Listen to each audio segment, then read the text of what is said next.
राधे गुरु जी। जी भगवान की दुआ से सब कछुए बस आशीर्वाद दो। अब ये बता दो मैं लव मैरिज करना सही है या गलत है? तो आप पिताजी से नहीं पूछे? पिताजी ने तो कह दी कर ले बेटा आशीर्वाद पूरा है। तो माँ माँ भी राजी है और लड़की जिससे प्यार कर लड़की पूरी राजी है। लड़की के माँ वो बाप कह रही है यहाँ चले माँ चल। लड़की के माँ बाप लड़की के माँ बाप राजी ना है, बाकी सब कछू राजी है।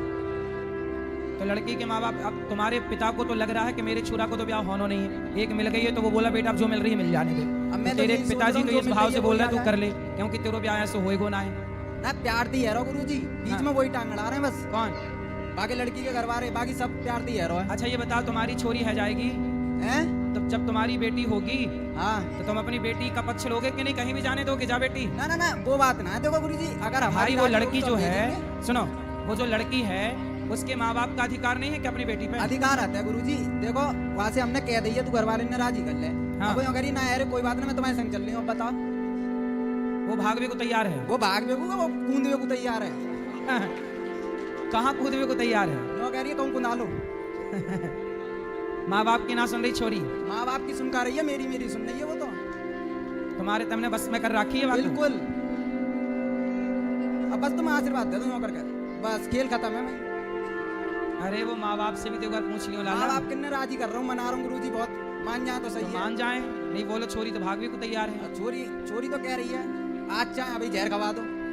तो जहर काय को खवाएगो लाला? ना मानने तो कौन ना मान रहे? अगर दो का देंगे तो बुरो है। अब देखो वो तो कह रही है मेरे माँ बाप ना मानने, कोई बात ना शादी कर लो तुम। चलो भैया अब ये तुम जानो और लड़की के माँ बाप जाने। तब फिर गुरु जी आशीर्वाद तो दे ही देते। आशीर्वाद तो हम ये देंगे कि आप सुखी रहें और वो लड़की के माँ बाप दुखी ना हो बस। हाँ बस जय हो गुरु जी। राधे राधे गुरु जी। जी मैं बंगाल से आई हूँ और मैंने ये सुना है कि जिसकी दीक्षा नहीं होती है वो राधा रानी या फिर कृष्ण के नाम नहीं ले सकती है। ले सकते हैं। क्योंकि मैं आज से 5-6 साल पहले मैं मानती ये सच है कि मुझे लगता था कि कृष्ण भगवान सिर्फ प्रेम करती है, मुझे ये पता नहीं था कि वो किस तरीके से प्रेम करती है। जब मैंने आपकी ये जो सुना तब से मुझे पता चला कि वो क्या है, वो प्रेम क्या है। तो तब से मैंने उनके लिए इतना मतलब मैं बता नहीं सकती मेरे अंदर क्या चलती है, क्योंकि मेरा दीक्षा नहीं हुई है, मेरा कोई गुरु भी नहीं है। मैं बस यही चाहती हूँ कि मैं क्या करूँ, क्योंकि मैंने आज तक हाँ तो दीक्षा ले लो और प्रेम से नाम जप करते रहो। मैंने हैं? मैंने बस उनका नाम लेती हूँ, पर पता नहीं कि इसमें मेरे पाप लगते हैं क्या या फिर नहीं नहीं, नाम लेने से पुण्य होता है, पाप छोड़ी। भगवान का नाम भाव कुभाव अनख आलस हूँ, नाम जपत मंगल दिस दिसहु। कैसे भी नाम लो, नाम कल्याणकारी है सब प्रकार से। गुरुजी बस आपके मुंह से एक बात बता दो कि मैं क्या नाम लूं। आप अभी क्या जपते हैं? मैं तो राधे राधे बोलती हूँ। हाँ तो राधे कृष्ण बोलती रहो। राधे कृष्णा ठीक है गुरुदेव, मैं आपको ही मानती हूँ। खुश रहो। राधे राधे गुरुजी। मेरा पढ़ाई में मन नहीं लगता तो मैं क्या करूं? कहाँ लगता है? खाने में। दिन भर खाते हो? हाँ खाते रहे दिन भर खाते हो? वैसे ही समझ लो। तो कितना खा जाते हो? जितना आप बोलो उतना खाऊंगा। जितना हम बोलेंगे उतना कैसे खा लोगे भाई? हाँ भाई जितना आपके पेट में समाएगा उतना ही तो खाओगे। हम वैसे- कह देंगे कि कुंटल खा लो, थोड़ी खा पाओगे। नहीं। फिर इसलिए आप पेट भर के खा लो, है ना, यहाँ गले तक भर के खा लो और खाने के बाद मन लगा के पढ़ो। ठीक है, पढ़ाई जरूरी है बेटा, मन लगाना मेरा जरूरी पढ़ाई है। में मन नहीं लगता तो मैं उसका क्या करूं? नहीं लगता लगाओ, कैसे लगाऊं? प्रैक्टिस, मन को समझाओ, अभ्यास। अभ्यास यानी तो कौन बट मैं प्रैक्टिस हर रोज करता तो भी नहीं होता है। करो। आपका मन आपका गुलामों से कंट्रोल करना। मेरे को आपका याद धर्म। नहीं रहता, मतलब जब मैं पढ़ाई करता तो मुझे मन क्या नहीं पढ़ते हो करता अभी? क्या करने में। पढ़ते हो अभी? कौन से सब्जेक्ट में क्या पढ़ रहे हो? मैं पढ़ रहा हूँ मैथ्स, अलजेब्रा। तो अभी कॉलेज में हो, स्कूल में हो, कहाँ हो? स्कूल 10वीं 11वीं कहाँ हो? 10वीं में। ठीक है बेटा, मन लगा के पढ़ो, पढ़ाई में मन लगाना। नहीं लगता ये कोई प्रश्न नहीं है, प्रश्न ही रॉन्ग है, गलत है। नहीं लगता ये तो बहुत सारे बच्चे बोलेंगे लगता ही नहीं लगता, लगाना पड़ता है। मेरा ध्यान भटक जाता है, मतलब कुछ कहाँ पढ़ाई- जाता है ध्यान? गाड़ियों में। कौन सी गाड़ी? Range rover autobiography. तो आपके पास है रेंज रोवर? नहीं, जब है नहीं तो उसके पीछे क्यों भाग रहे हो? बट पहले- मेहनत तो करना पड़ेगा। पहले पढ़ लिख लो, कमा लो, फिर आ जाएगी रेंज रोवर। इसमें क्या है यार, लड़कों का यही हाल है, या तो हमारे लड़कियों में जाता है नहीं, लड़कियों में नहीं। या गाड़ियों में जा रहा है। ये गाड़ी आजकल लड़के बैठ के क्या, अरे यार वो गाड़ी अच्छी है, हम काश हो। जब तुम्हारी अभी पढ़ाई का टाइम है तो पढ़ लो। ऐसी रेंज रोवर तो 50 आके खड़ी हो जाएंगे। आप में काबिलियत होगी तो रेंज रोवर आ जाएगी, काबिलियत नहीं होगी तो ऐसे सपने देख देख के मर जाओगे। इसलिए बेटा सपनों में ना जिया करो, रियल जिया करो, मन लगा के पढ़ो। काबिलियत, जो व्यक्ति काबिल है ना वो सपने देखता नहीं है, सपने को ठीक ठीक साकार कर लेता है। साकार करने पे बिलीव करो, सपने देखने पर नहीं। राधे राधे गुरु जी। राधे राधे गुरुजी। जी गुरुजी जानकारी में तो पाप नहीं किया हूँ, एक पाप हुआ है। आहिर बिरादरी से आता हूँ महाराज जी। मैं दूध गांव में बेचता था, पानी मिला के बहुत बेचा हूँ। ये पाप है कि सही है? पानी का धन पानी में और नाक कटे बेईमानी में। नहीं, सब लोग बोलते हैं कि आहिर बिरादरी अगर पानी मिला के दूध नहीं बेचेगा तो शुद्ध नहीं होगा दूध है। यही सब बोलते थे। ऐसी कौन सी परंपरा बना ली? पानी मिलाने से शुद्ध होता है? वाह। हाँ, तो पानी मिला के मैं बहुत बेचा हूँ दूध। तो 1 लीटर में कितना पानी? नहीं महाराज जी, जैसे बेचने जाता था साइकिल पे, एक तरफ पानी वाला डिब्बा, एक तरफ दूध वाला डिब्बा। हाँ। तो दूध निकाल के देता था, जितना बेचता था पानी मिलाता जाता था। अच्छा, आपका दूध उतने का उतना रहता था? दूध जैसे पानी बढ़ाता जाता था, जब कम होता तो था अच्छा, दूध लेने वाला देखता नहीं होगा कि तो बिल्कुल पतला है? नहीं, उनको बोल देता था ना, आज जैसे गाय भैंस पानी ज्यादा पी लिए, गाय पी लिए, उसमें थोड़ा दूध और मिला लेता था। आप ये बोल देते थे कि भैंस ज्यादा पानी पी गई। हाँ, यही तो दूध पतला हो गया। यही बता देता था। अच्छा गुरुजी, पाप है कि नहीं?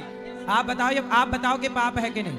नहीं। किसी का बेईमानी से कमाया हुआ धन, भाई देखो सामने वाले ने तो पैसे दिए दूध के जी और आपने दे दिया पानी जी। तो आप ही बताओ कि ये पाप है कि पुण्य है? नहीं, इसमें ये भी आता है ना कि सब बोलते हैं कि पानी नहीं मिलाओगे तो शुद्ध दूध नहीं होगा।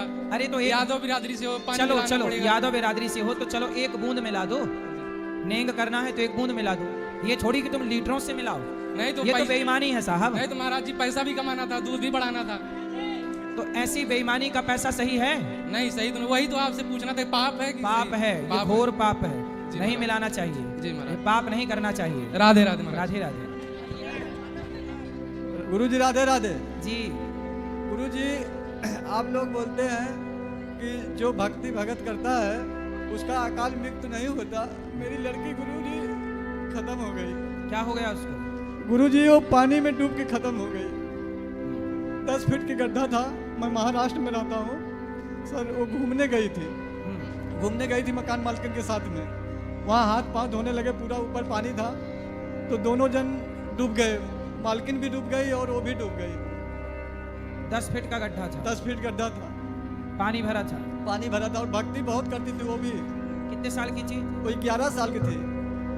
कभी उसकी मम्मी नहीं करती थी ना लड्डू गोपाल को, तो वही सब कुछ करती थी, खिलाना नहलाना सब वही करती थी। इसलिए अपने हर बच्चे को तैरना जरूर सिखाना चाहिए। गुरुजी, लेकिन अभी कैसा है, नदी वगैरह में कोई नहाने जाता नहीं है। नहीं जाता, फिर भी तो गड्ढे में डूब गई ना। तैरना जानती तो नहीं डूबती। हाँ इसलिए गुरुजी। हर माँ बाप की जिम्मेदारी है कि जैसे आप अपने बच्चों को पढ़ा लिखा के बड़ी बड़ी डिग्रियां दिलाते हैं, और ये गुरुजी- आपकी सबकी जिम्मेदारी है कि अपनी बेटी और अपने बेटे को तैरना जरूर सिखाओ। और गुरुजी जैसे सुन लो, हाँ। जैसे अभी ये मैया बोली कि पंजाब में बाढ़ आई तो पूरी बस्ती बह गई, बह गई। इनके पति बह गए, बच्चे बह गए। चलो बाढ़ आ गई, बह गए, पर जिनको तैरना आता था वो कैसे भी करके किनारे लग जाते हैं। जिनको तैरना नहीं आता उनके डूबने की संभावना 100% है, पर जिनको तैरना आता है उनके डूबने की संभावना केवल 5% है। इसलिए सबको हम कह रहे हैं, हमको भी तैरना आता है और गुरुजी मैं आप सबको भी चाहिए कि अपने बच्चों को तैरना, स्विमिंग जरूर सिखाएं। और गुरुजी मैं ये देखता हूँ जो लोग भाव भगत कुछ नहीं करते हैं वो बल्कि गुरुजी बहुत आगे निकल जाते हैं। ऐसा नहीं है बेटा। कई बार चीजें आज हम देखते हैं, हम पिछला नहीं जानते। हमारे पिछले जन्म के कुछ कर्म होते हैं, वो कर्म हमें आज चुकाने पड़ते हैं। जो आज करेंगे अच्छा या बुरा, वो आगे देखने को आगे मिलेगा। गुरुजी हम 2-4 महीना बहुत सही रहेंगे, उसके बाद फिर कुछ न कुछ परेशानी आ जाती है। अभी मेरी तो बड़ी आपका- वाली लड़की की तबीयत खराब है। बेटे की? नहीं, बड़े वाली लड़की का क्या लड़की- मालूम क्या यहाँ हो गया है। तो दिखाओ डॉक्टर को। नहीं, ठीक हो। कराया हूँ, दिखाया हूँ, चेक कराया हूँ। अब जो है बेटा बेटी उनमें ध्यान लगाओ, अर्थात उनका पढ़ा लिखा के योग्य बनाओ उन्हें और अपना मन भगवान में लगाओ। भगवान, ये मृत्यु लोक है, यहाँ तो देखो मौत बहाना लेके आती है। अपने देखो मृत्यु तो वो तो होनी मैं है। मानता हूँ गुरुजी, वैसा बात नहीं है, लेकिन मैं खाली यही पूछने वाला था कि जब भाव भक्त में जो लोग हैं उनका भी अकाल मृत्यु कैसे आ जाता है। भाई मरना पड़ता है, मौत किसी ना किसी बहाने से आती ही है, और वो मौत अटल सत्य है। अभिमन्यु को भी मरना पड़ा था, इसलिए मौत छोड़ती नहीं है। कि सबसे निर्दयी कौन है? मृत्यु। वो ये नहीं देखती कि इसकी माँ है कि नहीं, इसका बच्चा है कि नहीं, इसका क्या है, ये जवान है कि बूढ़ा है। जो बच्चा पैदा होता है उसकी माँ मर जाती है। मौत को इतनी भी दया नहीं आती कि इस बच्चे को दूध कौन पिलाएगा। नहीं, मौत बड़ी निर्दयी है, वो तो मानता हूँ गुरुजी। इसलिए मौत के आगे किसी का बस नहीं चलता। राधे राधे राधे राधे गुरुजी। गुरुजी राधे राधे। जी गुरुजी एक प्रश्न ये था कि जैसे मैं घर पे युगल सरकार की सेवा करती हूँ, राधा रानी और लड्डू गोपाल की, तो कभी किसी वजह से या घर के कामों की वजह से या कहीं जाना हुआ, सेवा अगर सही से नहीं हुई या जल्दी में हुई, तो उस दिन पूरे दिन गुरुजी ऐसे अंदर से भाव आता है कि कुछ अपराध हो गया है आज। कोई अपराध नहीं होता। भगवान पूजा के नियम के भूखे नहीं हैं, भगवान प्रेम के भूखे हैं। उस प्रेम से की गई हर प्रकार की पूजा को भगवान स्वीकार करते हैं। ऐसे गुरुजी मैं कहीं भी चली जाऊं लेकिन मन में चिंतन हमेशा वृंदावन और प्रिया अच्छा। जी, लालजू, मतलब कहीं भी जाऊं चिंतन जो दिमाग है वो सिर्फ वहीं रहता है। सही है, भगवान में लगना अच्छी बात है। और गुरुजी एक माला का नियम बता दीजिए। जैसे माला करती हूँ तो माला के मतलब उसमें क्या क्या चीजें नियम होते हैं? प्रेम से माला ऐसे जपते हैं, माला ऐसे पकड़ते हैं, बीच की उंगली माला को खिसकाती है ऐसे। तो एक माला पूरी होने पे माला पलट जाती है, ये पलट गई। जी नहीं गुरुजी, ये पूछना चाह रही हूँ कि माला अपने घर में जैसे मंदिर में बैठ के कर सकते हैं तो कहाँ दूसरे के घर में बैठ के करोगे? नहीं क्या? नहीं है? जैसे जो काउंटर है उस पे तो हम चलते फिरते कर सकते हैं, ठीक है, लेकिन माला हम वैसे नहीं कर सकते हैं। ये चीज पूछना चाहिए। कोई बात नहीं, चलते फिरते जब। ठीक है गुरुजी, राधे राधे। राधे राधे। प्रभु जी राधे राधे। आपका दर्शन हो गया, धन्य हो गया। एक प्रश्न था नहीं, प्रश्न बन गया। जैसे हर अस्पताल में एक ओपीडी होता है और बीमार आदमी का बीमारी ज्यादा है तो डॉक्टर सारा दिन तो उसके ऊपर निर्भर नहीं रहता। एक बार चेक किया, कोई बोल दिया कि ओपीडी के में कल परसों फिर आना, हफ्ते का रेंज दे दिया। ये तो क्या आपके प्रश्नावली में ओपीडी का ऐसा केस नहीं है कि एक बीमार आदमी 2-4 दिन आपसे प्रश्नावली करे तो ज्यादा अति उत्तम उसको लाभ मिले? तो बीमार आदमी हमारे पास क्यों आए? डॉक्टर के पास जाए ना। नहीं तो मानसिक बीमारी तो आपसे ही दूर होगी। तो बताओ आपको क्या बीमारी है? एक बंदा आपका कथा सुनते सुनते बावरा हो गया और मेरे साथ आया और व्यापार उसका बहुत बढ़िया, व्यापार बहुत ढंग से करता, परिवार का पालन करता है। और मेरे आने का ये मेरे को दोष लगे कि वो रात में आपकी कथा सुनता है और नींद आ गई तो सो गए, नहीं तो सुबह फिर खड़ा हो जाता है। और उसके अंदर कैसी आपके प्रेम की भक्ति जग गई कि उसको कोई शरीर में थकान और कोई कमजोरी भी महसूस। लेकिन उसकी पत्नी का कहना है कि ये वृंदावन धाम नहीं, ये पागल धाम है। और मेरे को दोष लगा कि इनके साथ है तो कभी जीवन में जाना नहीं। वो आए हैं क्या? एक बार आए और ना आके भी मैं हर महीने आता हूँ यहाँ गिरिराज जी की परिक्रमा करने, तो आपके लिए सेवा जरूर यहाँ भेजता है किसी न किसी रूप में, कैसा भी। उनको एक बार बोलना कि वो आए और मिले बात। आपसे मुलाकात एक बार आया तभी से ये हाल हुआ, तो इसीलिए मैंने बोला कि प्रश्नावली में मेरे पास मैं आपसे बात करना चाहूँ, आप मुझे समय दें तो मैं सारी रात मेरी प्रश्नावली खत्म नहीं होगी। अर्थात इसलिए मैंने बोला कि इसकी एक ओपीडी भी होना आपके डिपार्टमेंट में बहुत जरूरी। ठीक है, धन्यवाद। जय श्री राधे। हाँ चलो। राधे राधे गुरुजी। हाँ मैया जय श्री मन्नारायण जी। गुरुजी, मैं पिछली बार 2 साल पहले आपसे नाम दीक्षा लेके गई थी, तो जब भी मैं आई आश्रम में मेरे जब भी पर्स हुआ 2000 जब 2100 रुपये खोए थे। और आज मैं इस आश्रम में फिर आई, घर से ही के लिए आई हूँ। आज मेरे पर्स में सब कुछ था, मतलब आधार कार्ड, पैन कार्ड सब कुछ था, सब श्रृंगार का सामान, सब चीज। आता ही वो फिर खो गया। तो पर्स कहाँ रख दिया आपने? पर्स में ला के यही खम्मा के पास बैठी थी और बैग उठा के चली गई उधर आश्रम में और यहीं रह गया। तो भाई ऐसे बैग छोड़ के जाओगी तो चोर तो यहाँ घूम ही रहे हैं ढेर सारे। नहीं वो ये ऐसे क्या बात है? मुझ में क्या कमी है? मुझ में क्या दोष है बाबा? कमी नहीं है, लापरवाही। यहाँ चोर इतने ज्यादा हैं जहाँ पब्लिक होती है।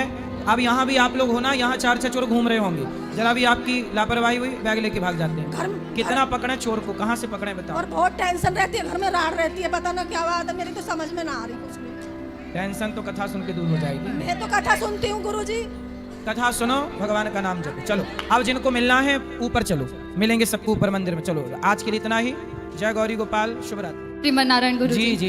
गुरु जी, मैं तो फर्स्ट टाइम आई थी ये 7 दिन की यात्रा में, आज तक कभी की नहीं थी। तो स्टार्टिंग में आपसे बात की थी तब तो इतना हेजिटेशन हो रही थी, लेकिन यहाँ पे रहते रहते ये तो फील आया ही नहीं कि आप गुरु हैं। ऐसे लग रहा था बड़े भैया की तरह, कहीं भी चले जाओ, किसी से कुछ भी बात कर लो और कोई भी हेल्प चाहिए तो बहुत ही ज़्यादा बढ़िया है। अब घर पे सब फोटोज़ देख रहे हैं, उनको पता चल रहा है कि यहाँ पे सब खाना मिल रहा है और ऐसे ऐसी व्यवस्था है, तो सबको बहुत अच्छा लग रहा है जी। बहुत ही बढ़िया। खुश रहिए जी।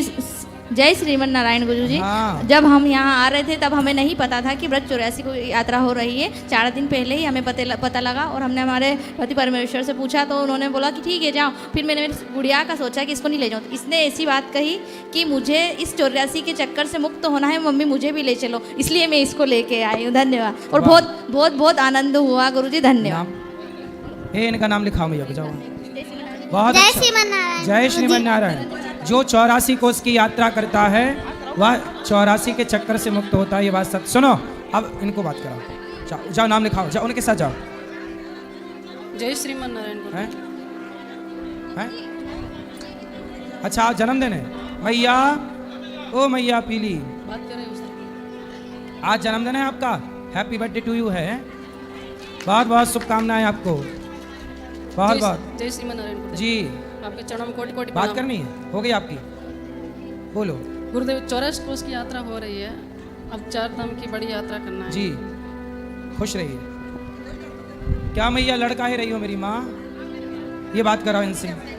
जो प्रश्न बची हो कल भी बात करेंगे, बोलो। गुरु जी के श्री चरणों में दासी का कोटि कोटि प्रणाम गुरु जी। जी जी। गुरु जी मेरी बहुत तमन्ना थी कि मैं व्रत 84 कोस यात्रा करूं। एक बार हमारी गली में कथा हो रही थी तो वहाँ पे वो बता रहे थे कि मतलब ज़िंदगी में एक बार व्रत 84 कोस यात्रा करनी चाहिए। जब मैंने टीवी पे सुना कि आप यात्रा करवा रहे हैं तो अभी मैंने बोला भी नहीं था तो मेरे पतिदेव वहीं बैठे थे। उन्होंने बोला कि आप जाओ, आप व्रत 84 कोस यात्रा करके आओ, गुरुजी करवा रहे हैं। गुरुजी अभी हम दिसंबर में आए थे तो आपने पूछा कि आप कब आओगे, तो मेरी बहन ने बोला कि हम 1 साल के बाद आएंगे। मैंने बोला अगर गुरु कृपा हुई तो हम बहुत जल्दी आ जाएंगे। गुरुजी आपकी कृपा हो गई हमारे ऊपर और हम जल्दी आ गए। और गुरुजी एक बार आप सब मेरे सपने में आए, मेरे घर आए गुरुजी, आप पूरे घर में घूमे और मुझे आशीर्वाद दिया। मैं आपको देख के बहुत रोई गुरुजी, आपके पैरों में पड़ी। पहले आप मेरे पड़ोसी के घर गए, मुझे पता चला कि मेरे गुरुजी आए। मैंने बोला गुरुजी आप वहाँ मत जाओ, मेरे घर आओ। फिर आप वहाँ से मेरे घर आ गए गुरुजी। मैं बहुत धन्य हो गई, आप मेरे घर में आ चुके हैं गुरुजी। आपके इसी चरणों में दासी का कोटि कोटि प्रणाम गुरुजी। खुश रहिए, खुश रहिए। सबको जो रह जाए कल भी है अपन। गुरुजी नमस्कार जी। कुसुमा दासी का आप नमस्कार प्रणाम स्वीकार करना। जी गुरुजी आपकी कथा किसका पता चला 84 कोस यात्रा का, तो मेरा आना संभव नहीं था। तो जब मेरे बहन ने बताया कि ऐसे ऐसे यात्रा दीदी जरूर चल, मैं बोली बहुत प्रॉब्लम है कैसे जाऊँ। मेरे बेटे से बात की, मेरे बेटे ने बोला मम्मी आप जरूर जाओ। तो मेरा बेटा और पोता बहुत खुश है, सारा फैमिली बहुत खुश हुआ। उनका भी आशीर्वाद देना और मेरी सबसे आपको बहुत बहुत धन्यवाद। गुरु जी प्रणाम। जी मेरा निवेदन है आपने ये यात्रा जो कराई है ये बार बार होती रहे। बिल्कुल। साल में 2 बार तो कम से कम हो। 2 बार होगी। उसके बाद जो मेरा एक दूसरा निवेदन है कि आपके सरस्वती साक्षात विराजमान है तो आपके 18,000 श्लोक का एक सीरियल बन जाए। काय का? 18,000 श्लोक भागवत का अच्छा एक सीरियल बनाओ जिससे लोग भी और लाभान्वित हो। ठीक है, ठीक है। धन्यवाद। राधे राधे।